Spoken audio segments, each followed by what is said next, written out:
Words that hurt. The hardest word for me was always no.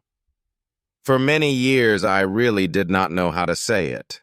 It was a small word, but I could not use it correctly.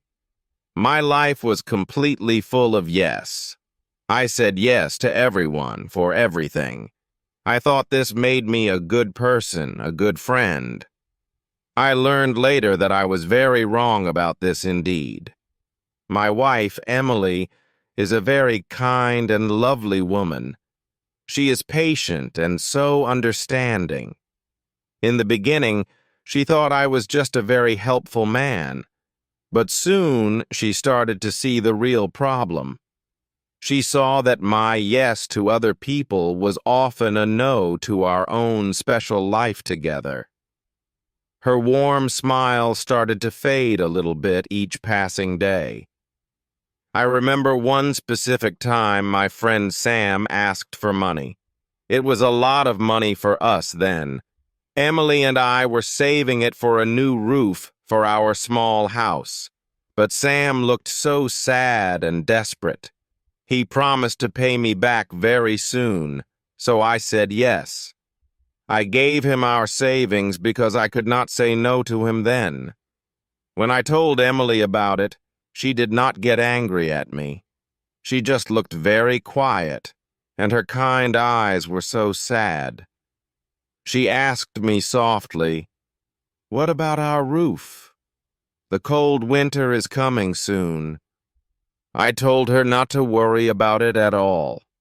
I said that Sam was a good friend, and our money would come back to us. I truly wanted to believe it myself. But Sam did not pay me back, not after 1 month or even 2.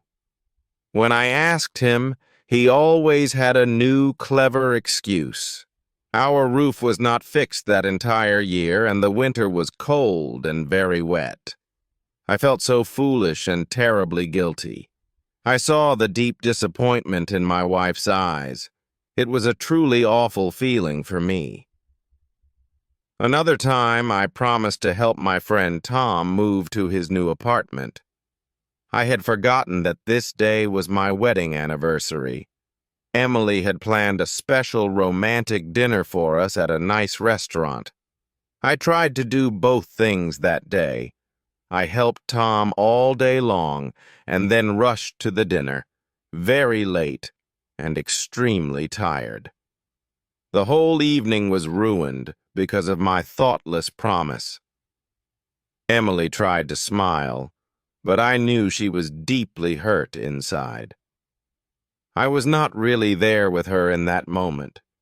My mind was still so tired from the heavy boxes and the long day. I had said yes to Tom, so I said no to a happy anniversary with my dear wife. This happened far too many times. I was always tired and felt so stressed. I had no time for myself and no real quality time for Emily. My life was full of endless promises to other people. I was a good friend to everyone else, a great help, but I was not a good husband. I could see the growing distance between Emily and me. Our home started to feel very quiet and so unhappy. I felt completely trapped by my own words, by all my promises. Every single time the phone rang, I was terribly afraid. I knew it was probably someone else asking for a favor. I did not want to say yes anymore, not really, but I did not have the inner strength to say no. I was afraid to lose my friends or make people angry with me. Emily eventually stopped asking me about my day. She became more and more silent in the long evenings. The special warmth in our home was all gone. I knew I was the main reason for her deep sadness. My inability to say one small, simple word was breaking our life apart piece by piece. I felt so helpless, and I did not know what to do next. The biggest test of all came one afternoon. My friend Sam, the same one who took our savings, came to me. He had a new great business idea. He said we could become rich very quickly. He just needed me to invest a lot of money to start it up. It was all the money we had left in our entire bank account. My heart sank deep into my stomach. My mind screamed at me, "Say no! Remember the old roof!" But Sam was so excited and very persuasive. He called me his best friend, his only real hope for a better life. The pressure on me felt immense. The fear of disappointing him was so strong. I told him I needed to think about it for just one short day. That evening, I told Emily all about Sam's grand idea. I tried to make it sound exciting and very smart, but my voice was weak and I could not look straight at her. I already knew it was a truly bad idea. I was just too afraid to admit it to myself. I secretly hoped she would make the hard decision for me, that she would forbid it. But Emily did something completely different, something very unexpected. She did not yell or cry at me. She just looked at me calmly with her clear, honest eyes. She took my hand and held it very gently. Then she asked me a very simple, direct question. "When you say yes to Sam," she said softly, "who are you saying no to?" Her quiet words were so simple, but they hit me like a powerful storm. Who are you saying no to? I saw everything so very clearly in that single important moment. Every time I said yes to someone else's small wish, I was saying no to my own wife's happiness. I was saying no to our future security. I was saying no to my own peace of mind. It was never really about being a good friend. It was about my own deep fear. I was so scared of people disliking me. I was afraid of any conflict and afraid of being seen as a bad person. My dear wife saw the real problem inside me. She did not see a helpful man. She saw a man who was very scared, and she still loved him so much. Tears suddenly came to my eyes. I finally understood the real damage I had caused. I saw all the sad evenings, the canceled plans, the lost money from before. All of it was because I could not say one simple little word. I looked at my wife, at her kind and tired, loving face, and I felt a new feeling rise in my chest. It was real determination. I knew exactly what I needed to do, right then. It was going to be one of the hardest things in my whole life. I had to face Sam and my own great fear head on. I held my wife's hand very tightly. "Thank you," I whispered to her softly. For the first time, I felt I could maybe fix the things I had broken between us. The next day, I met Sam for coffee at a small cafe. My hands were shaking a little bit, I remember. He started talking about our great future and all the money we would make. I listened to him, but my mind was very clear and focused. I let him finish his whole excited speech. I took a deep breath, ready for the difficult moment. Then I looked him directly in the eyes without fear. I said the word that I feared for so very long. "Sam," I said with a new firm voice, "I am sorry, but the answer is no." Just like that. The word came out of my mouth. It was not easy to do, but I said it. I felt a huge weight lift from my shoulders. Sam was completely shocked by my answer. His happy face changed to an angry one very quickly. He could not believe what I had just said. He called me a bad friend, a truly selfish person. He said I was letting him down badly.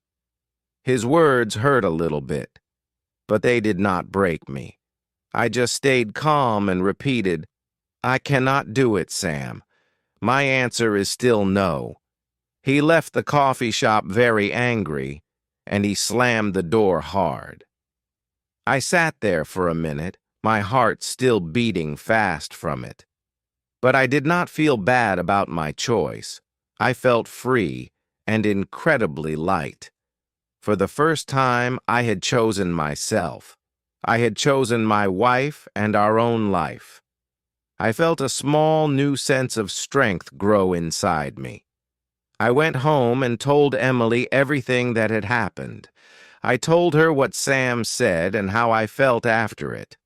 When I finished my story, she had a big, beautiful smile on her face. It was a radiant smile I had not seen for a very long time. She hugged me so tightly and said, "I am so proud of you. So very, very proud."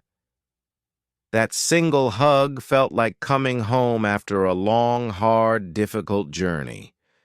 In that very moment, I knew our relationship could finally heal.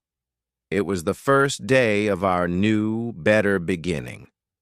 We started to talk more, to really listen to each other again. The quiet, sad house started to fill with warmth and real conversation again. Of course, some things changed with my other friends, too. Sam never spoke to me again after that particular day. A few other friends also disappeared when they learned I could finally say no. At first, it felt a little strange, but then I realized something very important. True friends do not just take things. They understand and they respect you. I started to make much better choices with my free time. I said no to extra work I did not want to do. I said no to favors that were not reasonable for me.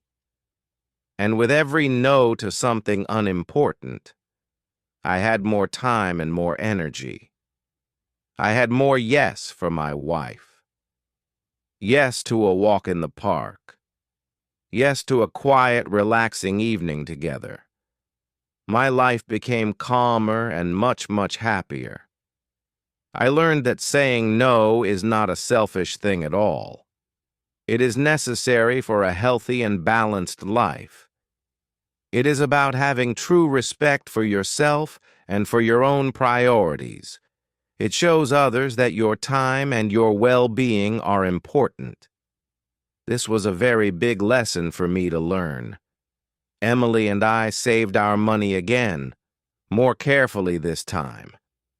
A year later, we finally got our new, strong roof just before the winter came. It was so much more than just a roof. It was a real symbol of our teamwork. It showed that we were building our life together again on a much stronger foundation. We were a proper team now, protecting our home. Now, I am not afraid of that small, powerful word anymore. No is not a bad word. It is not a negative word. It is a useful tool to protect what is truly important. Learning to say no was really about learning how to say yes. It was saying yes to my own personal happiness, yes to my wife's beautiful smile, and yes to a peaceful, honest life together. Looking back now, I am grateful for that difficult period in my life. It taught me so much about myself, about deep fear, and about true love. And it taught me that real strength is not in all ways pleasing other people. True strength is in protecting the people and the life you have carefully chosen to build for yourself. It's a good way to practice English every day. Don't forget to like this video and subscribe to the channel for more stories.